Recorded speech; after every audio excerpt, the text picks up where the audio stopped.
भारतातल्या एका छोट्याशा गावानं सस्टेनेबल लाईफस्टाईलचा एक असा फॉर्म्युला शोधला आहे जो जगालाही इन्स्पायर करू शकतो. फटाके फुटले की धूर निघतो, करेक्ट. पण इथे फटाक्यातून झाडं उगवतात.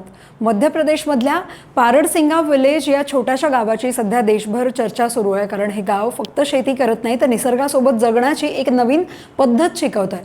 इथले लोक ऑर्गॅनिक शेती करतायत, देशी बियाणं जपतायत आणि हळूहळू पुन्हा पारंपरिक शेतीकडे वळतायत.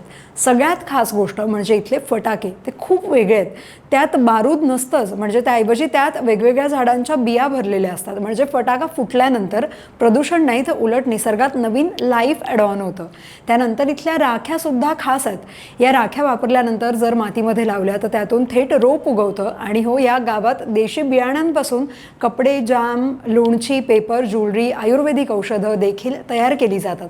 श्वेता भट्टड नावाची एक महिला इथं ग्रॅम आर्ट या उपक्रमाद्वारे स्थानिक कापसापासून कपडे तयार करते आणि जंगलातल्या फुलांपासून त्यांना नैसर्गिक रंग देते. आज जिथे जग प्लास्टिक पोल्युशनमुळे त्रस्त आहे, तिथे छोटंसं गाव सस्टेनेबल लाईफस्टाईलचं जिवंत उदाहरण बनलंय.